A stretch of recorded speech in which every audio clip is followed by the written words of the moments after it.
welcome back to the channel. Today I thought I'd do a quick review video of Swisstrax tiles. So I've recently laid these on the garage floor. I think I've shown these in a previous video, mainly for aesthetic reasons really. They look a lot better than the raw concrete that was down before, but there are a couple of other benefits as well to them. So I thought, a lot of people often wonder what they should do with the garage floor. Should they paint it? Should they use epoxy? Should they buy tiles? Which tiles should they buy? So I thought I'd share my thoughts and recommendations really. So firstly, the reason I chose to do the floor to begin with, like I say, mainly for aesthetic reasons. So it obviously looks a lot better, but equally it helps reduce the amount of dust. So this is a fairly newly laid garage floor, concrete floor, and obviously as you're rubbing things along the floor, so you're walking on it, so your shoes, hoover, the car, all that kind of stuff, obviously it creates dust, and dust in a detail garage is absolutely what you don't want. So it's a bit comfier on your knees as well than concrete. It's obviously not as cold, and also, although I would never wash a car in here because there's no proper drainage, the water will obviously seep through and dissipate quicker. So why did I choose tiles and not a different flooring type? So in the garage we were in before, you probably saw on some of my original videos, I'd painted the floor.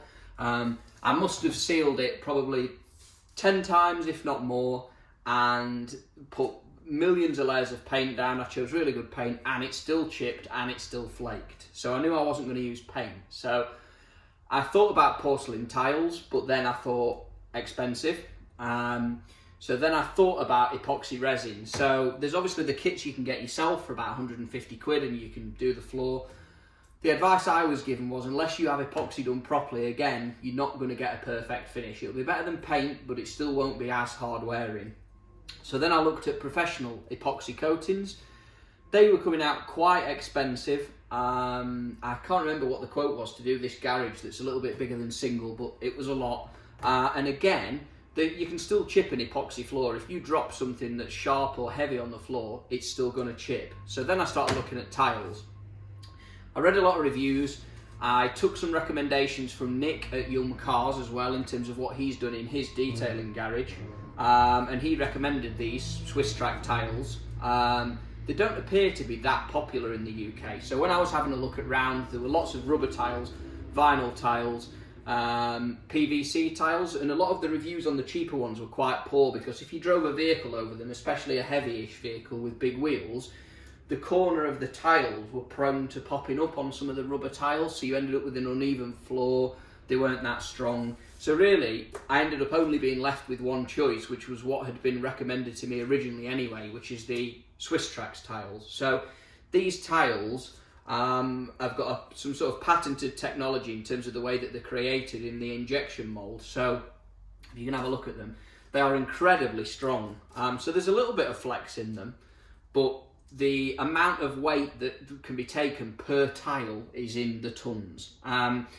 So I went and ordered them. The company do different types of tiles. So they do these Ribtrax, which as the name suggests, lots of ribs. They do something called Swisstrax, which they're slightly smoother finish on top, so they're not quite as strong, maybe a little bit easier to clean, not a lot of difference in them. And they also do some other tiles, things like that look like laminate flooring, all that kind of stuff. So I knew I was going with Swisstrax. I'd been recommended Ribtrax by Nick at Young Cars, as I say. So I was still a little bit apprehensive, so I went on one of the only suppliers you can get them from in the UK, Gala Tent. Had a look round, and then the next thing was the choice of colours. So when I was looking online, lots of people have made different patterns with the tiles. You can have different coloured borders, all that kind of stuff. The one thing I knew though was that I wasn't going to go with black. So I'd already been told black shows the dirt and the dust really, really badly. So I thought I'll go with grey. It's a nice colour. They didn't actually have any of the other colours in stock, so I ended up with a solid grey floor, which is fine. I think it looks quite professional, really. So I ordered the tiles. They're 40 centimetres by 40 centimetres in size, and they use a loop system on one edge and a sort of a pin system on the other. So the tiles simply snap together. They only come in one size. And like I say, they're incredibly strong. You can even jack a car up on them.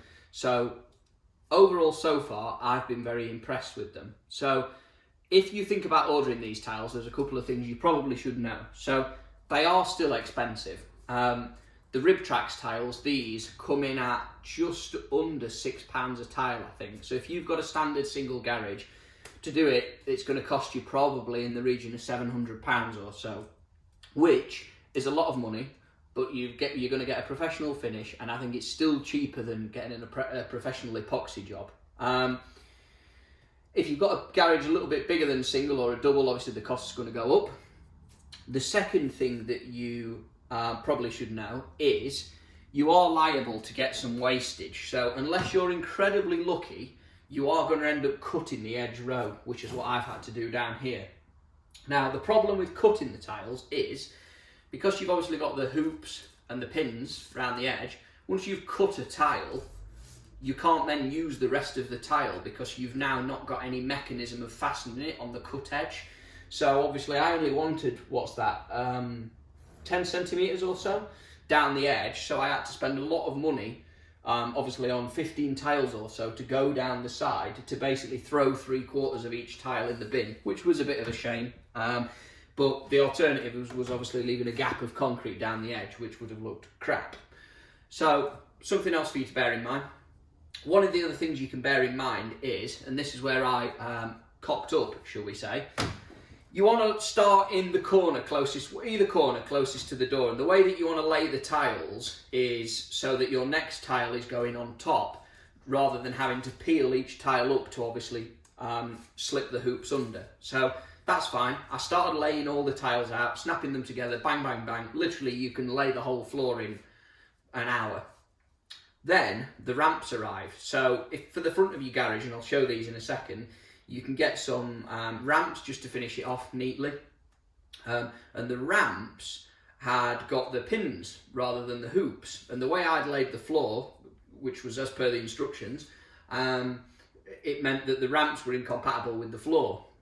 So like an idiot, I took the floor up, spun it round, relayed it the wrong way, so every tile I laid I had to peel up and then slide under, only to find that the ramps came with some adapters in the box to add the hoops to them to make them compatible with the way I'd laid it originally. So if you buy the ramps, they will come with the adapters so that they will meet with the male or the female end, if you like, of the tile. So something else to bear in mind so you don't make the same mistake as me. I haven't got anything negative to say about them yet. I've left the recommended tiny gap at the edge for expansion during the summer.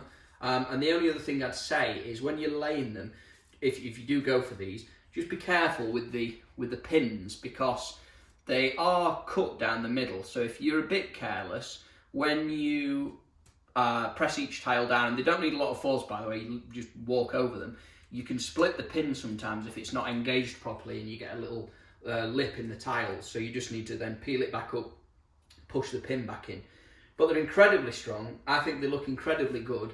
I can't say enough good things about them, to be honest. I think I absolutely made the right decision. I could have spent £200 in paint, would have looked okay for a week, and then I'd have been spending £200 on paint every 6 months. Whereas this should hopefully last a lifetime. These tiles come with an amazing guarantee that they will never fade or they will replace them. And to be honest, you would never think that you could jack a car up on a plastic tile, but I would have full confidence jacking this car up on these tiles. So I'll quickly show you the ramps, and I'll show you what I mean, because I've taken this tile back up from the corner. I'll show you what happens if you lay them the wrong way like I did.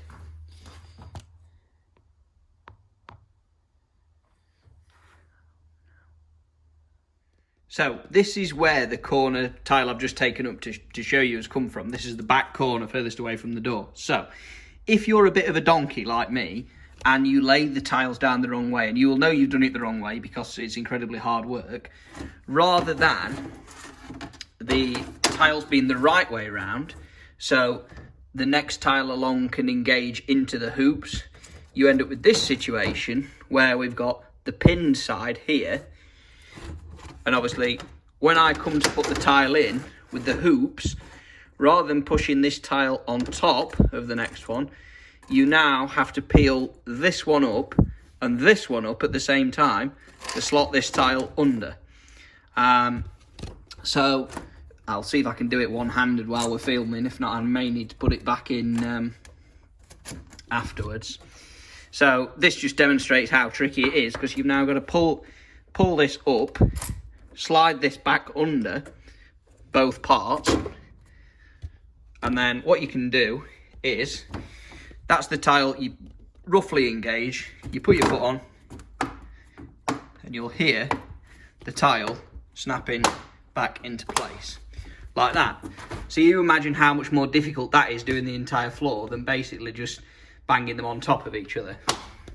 So I'll quickly show you the ramps, and as you can see, the rest of the floor. By the way, the tool I use to cut these, I just use the DeWalt multi-tool, but you can use any fine-tooth blade to cut them. And the other thing I was worried about is that they'd slip around, or that the floor would move, but it's not going anywhere. It absolutely doesn't move. So these are the ramps. They need a bit of a clean now. I've driven over them a few times, but again, they just clip in and they just finish it off nicely. Obviously, we've got the door shut at the moment, and you can cut the ramps, but yeah, generally, I think it looks incredibly good. You'll see here, there's still a little gap at the very front of the garage.